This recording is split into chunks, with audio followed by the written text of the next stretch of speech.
तो अब अपन next part में समझेंगे जर्नल एंट्रीज, क्योंकि अपने को इसमें ये चैप्टर में मेनली चीज़ें सीखनी है, दैट इज जर्नल एंट्रीज पहला, देन बैलेंस शीट, इसमें साथ में नोट्स टू अकाउंट वो सब भी सीखना पड़ेगा, एंड थियरी भी अपने इसके जो इम्पोर्टेंट चीज़ें हैं वो अपन देख लेंगे। तो बैलेंस शीट ऐसा है कि ज़्यादा बड़ा नहीं है, अपने 5 से 10 मिनट में सब कवर हो जाएगा। बट एक इम्पॉर्टेंट बात ये है कि टेक्स्ट बुक में अपने ज़्यादा क्वेश्चन जर्नल एंट्रीज के होंगे, तो अपन ज़्यादा ध्यान इन पे देंगे एंड इसको कहीं ना कहीं भूल जाते हैं। एंड उसकी वजह से क्या होगा कि कुछ चीज़ें होती है जो ऐसे जैसे रिजर्व कैपिटल पूछ लेते हैं, रिजर्व कैपिटल अगर पूछा कि बैलेंस शीट में कहाँ आएगा तो उसकी कोई एंट्री नहीं होती है। बट जैसे कि हम लोग को ये क्वेश्चन डायरेक्ट एग्ज़ाम में आया, हमने बैलेंस शीट कभी ध्यान से देखी ही नहीं थी, तो ये डायरेक्ट एग्ज़ाम में आया, तब पता चला, तब रॉन्ग करके आए, तब पता चला कि रिजर्व कैपिटल को अपन बैलेंस शीट में नोट डाउन ही नहीं करते, क्योंकि ना उसे मंगाया है ना कुछ किया है, उससे कोई लेना देना ही नहीं है, वो एक कंडीशनल चीज़ है। कोई भी कंडीशनल आइटम होती है, कंडीशनल सिचुएशन होगी जो भी, तो उसके लिए ये माना जाता है कि जब वो अकर होगी तब उसकी एंट्री होगी ना। ये तो रिजर्व कैपिटल कब कॉल किया जाएगा, जब कंपनी वाइंड अप हो रही होगी, तब तक तो इसका कोई मतलब ही नहीं है, समझ रहे। तो जो भी कंडीशनल चीज़ें होती है वो अपन लिखते हैं नोट्स टू अकाउंट में। ये बस एक एडिशनल इंफॉर्मेशन थी, अब अपन जर्नल एंट्रीज पे ध्यान देते हैं, ठीक है। तो स्टार्ट करते हैं जर्नल एंट्रीज,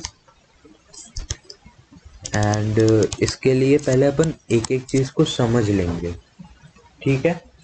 समझेंगे कैसे कि क्या चीज़ एसेट है, क्या लायबिलिटी है, क्या इनकम है, क्या एक्सपेंस है। ये चीज़ अपने को कोई भी एंट्री कर रहे हैं तो वो जो अकाउंट में डेबिट या क्रेडिट कर रहे हैं तो अपने को उसका नेचर पता होना चाहिए। ये एकदम बेसिक चीज़ है, क्योंकि अगर अपना बेस क्लियर हो जाएगा तो अपने क्वेश्चन भले ही हार्ड हो, अपन उसे तोड़ तोड़ के, जैसे अभी अपने को पता है कि कैपिटल लायबिलिटी है तो वो क्रेडिट होने वाली है, इसलिए अपन क्रेडिट में लिख रहे हैं, समझ रहे हो।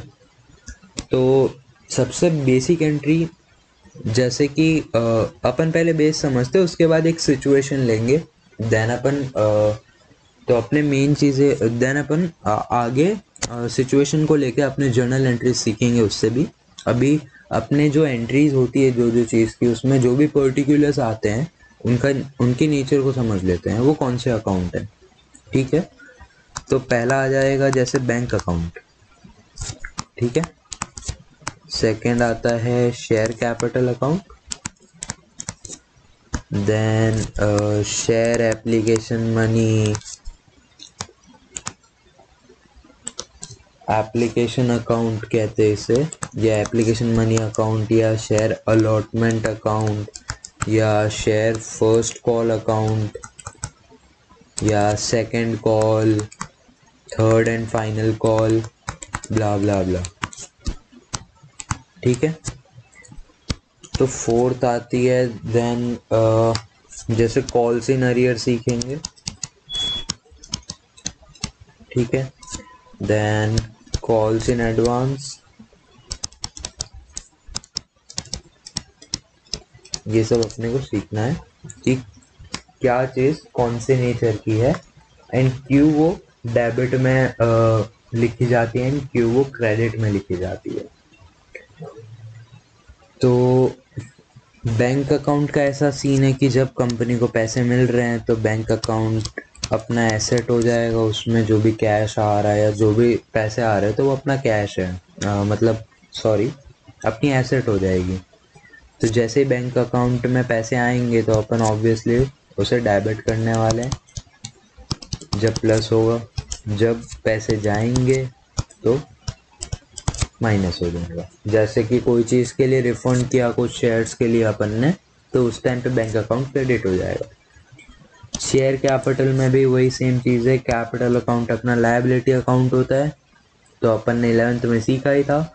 लायबिलिटी का बैलेंस हमेशा क्रेडिट साइड होगा, क्रेडिट बैलेंस होता है लायबिलिटीज अकाउंट का। तो जब शेयर कैपिटल बढ़ेंगे, मतलब जब भी पैसे आएंगे कंपनी के पास, तो बैंक अकाउंट में बैलेंस बढ़ेगा एंड शेयर कैपिटल भी बढ़ रहा है साथ ही साथ। तो उस टाइम पे अपन शेयर कैपिटल को क्रेडिट करेंगे जब पैसे आएंगे कंपनी के पास, ठीक है। एट द सेम टाइम अगर शेयर कैपिटल कम हो रहा है, जैसे कि कहीं पे फोर फीचर की बात आ रही है, तो अपना कैपिटल वापस जा रहा है, शेयर कैपिटल में से अपने को निकालने पड़ेंगे पैसे, तो फॉरफिट किए जा रहे शेयर्स, तो उस टाइम पे डेबिट हो जाएगा, ठीक है। देन ये सब जो अकाउंट है, इनमें कोई बैलेंस नहीं रखते अपन। शेयर एप्लीकेशन है, अलॉटमेंट है, first call, second call, third call, कोई भी हो, इन अकाउंट का कोई बैलेंस नहीं होता है।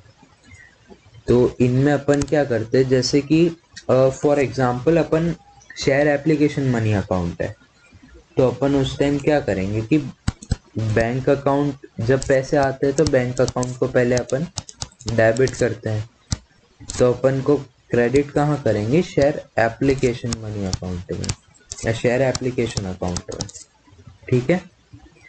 एंड ये जो भी अकाउंट है ये सारे, इनमें अपन ये करते हैं कि जो अमाउंट अपने क्रेडिट कर रहे हैं वो अपने को इन टोटल डेबिट भी करना है। मतलब वही है कि इनमें कोई बैलेंस नहीं छोड़ना, ना ही इनका क्रेडिट बैलेंस होगा ना ही इनका डेबिट बैलेंस होगा।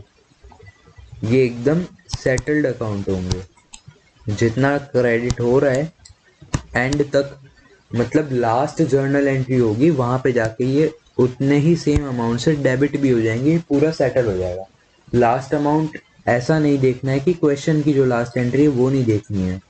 मतलब लास्ट जैसे फाइनल कॉल हो गया तो वहां तक ये अकाउंट सारे सेटल हो जाएंगे जर्नल एंट्रीज के अंदर। एंड जब अपन अकाउंट बनाते हैं तो उसमें भी कोई बैलेंस नहीं बचता है। एंड एक और इम्पॉर्टेंट चीज़ है जो कि बोर्ड्स में काफ़ी पूछी जा रही है आजकल, जो कि है ये सब अकाउंट्स बनाने को भी बोल देते हैं, कैश बुक या बैंक अकाउंट बनाने को बोल देते हैं। तो ये सब कुछ नहीं है, अपने इतना तो आता ही है, 11th में सीखा ही था कि जो जर्नल एंट्री होती है उसे लेजर में कैसे उतारना है। तो बस सिंपली वही करना है, अपन फिर भी थोड़ा देख लेंगे, वो देखने लायक चीज़ नहीं है वैसे, ठीक है। देन अपन आते हैं calls in arrear. Calls in arrear क्या है? कॉल्स इन अरियर अपनी अपन ये कह सकते हैं कि अपन ने वो डेट दिया है, डेट नहीं, डेट कह सकते हैं, या ऐसा समझ ले अपने आने वाली इनकम है, इनकम रिसीवेबल, या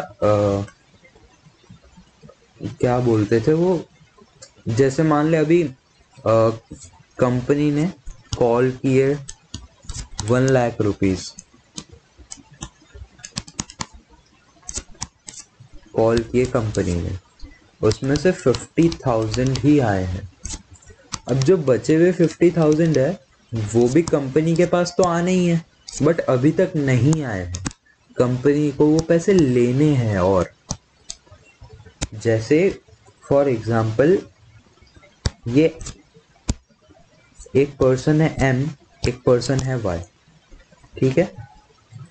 अभी एम को वाई से 1 लाख रुपीज लेने थे, ठीक है। वाई ने अभी तक 50,000 दिए हैं, तो एम क्या एंट्री करेगी, अपने अकाउंट को डेबिट कर देगी, ठीक है, 50,000 से, कि ये उसका क्या हो गया, एक एसेट है, एसेट बढ़ रहा है ना। वाई उसका क्या है, डेटर है, एम का वाई डेटर है, तो एम का एक एसेट बढ़ा 50,000 का डेटर्स का, मतलब ये पैसे एम को मिलने वाले हैं वाई से आगे आने वाले टाइम में। तो ये पैसे अपन क्रेडिट कहाँ करेंगे, जैसे यहाँ पे तो वाई में हो जाता, ठीक है। तो वहीं पे अपन कॉल्स इन अरियर है तो वो अपने उसको डेट की तरह ट्रीट कर सकते हैं, मतलब एंट्रीज वैसी ही होगी। वे मुझे नाम एक्चुअली याद नहीं आ रहा है क्या बोलते थे, बट अपन डेट की तरह ट्रीट करेंगे तो अपनी सारी एंट्रीज उसमें हो जाएगी। अपने को ये सोचना है, डेट वेट छोड़ दो, छोड़ दे डेट वेट। अपने ये सोच कि कंपनी को इतने पैसे मिलने वाले थे, देन कंपनी को 1 लाख मिलने वाले थे, उसमें से 50,000 मिले तो और 50,000 मिलने वाले हैं, तो वो इनकम आएगी अपने पास, वो पैसे आने वाले हैं, आने बाकी है, तो वो एसेट में लिखेंगे अपन। ठीक है, मतलब कंपनी को लेने हैं वो पैसे किसी और से, पब्लिक से लेने हैं वो पैसे, तो वो अपने एसेट साइड में लिख दें, मतलब डेबिट में एंट्री कर देंगे। ठीक है, वहीं पे अपन कॉल्स इन एडवांस देखते हैं, कॉल्स इन एडवांस। तो यही एम और वाई वाला अपन एग्जांपल लेते हैं। तो यहाँ पे ये था कि एम ने 1 लाख रुपीज़ वाई को दे रखे हैं, देन वाई ने क्या किया, सीधा एक बार में ही 1,50,000 रुपीज़ दे दिया। एम और वाई ये मान ले कुछ बिजनेस रिलेशन है इनके बीच में, ये सप्लायर है कोई, ये कस्टमर है, तो ये कभी सामान खरीदते रहते हैं, ये सप्लाई करते रहते हैं, तो इनका अकाउंट चालू रहता है, तो ये सेटल लास्ट में करते हैं। अब एम को 1 लाख रुपीज़ ही मिलने चाहिए थे। जैसे फॉर एग्जांपल अपन सैलरी का एग्जांपल लेते हैं, एम की सैलरी है 1 लाख, ठीक है, ये 1 तारीख को क्रेडिट होती है हर महीने, फर्स्ट डेट को क्रेडिट होती है। ठीक है, अब फॉर एग्जांपल अभी अपना चल रहा है अक्टूबर, तो अपन अक्टूबर की सैलरी 1 नवंबर को अक्टूबर की सैलरी क्रेडिट हुई एम के अकाउंट में, एंड साथ ही साथ 1 लाख रुपए और क्रेडिट हुए, जो किस लिए, दिसंबर की सैलरी है। ठीक है, जो अपने पास 1 दिसंबर को आनी थी, जो 1 दिसंबर को आनी थी, वो इनकम अपनी को 1 नवंबर को मिल गई। तो ये अपनी क्या हुई, इनकम इन एडवांस, जो कि एक टाइप से कोई भी चीज अपने पास एडवांस में आ रही है, जैसे किसी से पैसे अपने को बाद में मिलने थे बट उसने पहले ही दे दिए वो डेट से, तो वो एक तरीके से अपने लिए लायबिलिटी हो गई है उस टाइम तक। 1 नवंबर से लेके दिसंबर तक ये चीज मेरे लिए एक लायबिलिटी बन के रह गई। तो सेम उसी वे में अपने कॉल्स इन एडवांस को ट्रीट करेंगे कि अपने को जब पैसे चाहिए थे, जैसे कंपनी ने अभी फर्स्ट कॉल ही किया है, बट किसी पर्सन ने सेकंड कॉल के भी पैसे फर्स्ट कॉल के साथ ही पे कर दिए, तो जब तक कंपनी सेकंड कॉल नहीं कॉल कर लेती सेकंड कॉल, तब तक वो पैसे उसके लिए लायबिलिटी है, तो अपन उसको कॉल्स इन एडवांस को क्रेडिट बैलेंस, क्रेडिट में करेंगे एंट्री उसकी जर्नल एंट्रीज के टाइम, क्योंकि लायबिलिटी जब भी बढ़ती है अपने क्रेडिट में लिखते हैं। एंड जिस दिन सेकंड कॉल किया जाएगा, तो जैसे 1 लाख रुपए सेकंड कॉल पे आने थे, उसमें से एम को देने थे 10,000, एम ने वो 10,000 फर्स्ट कॉल के साथ में ही दे दिए, तो अब एम तो कुछ पैसे देगा नहीं सेकंड कॉल के टाइम पे, तो सेकंड कॉल के टाइम बैंक अकाउंट में 90,000 ही आएंगे, बैंक में 90,000 ही आएंगे।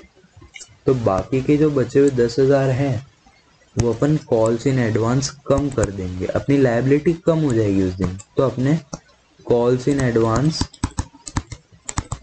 डेबिट कर देंगे उस दिन। ठीक है,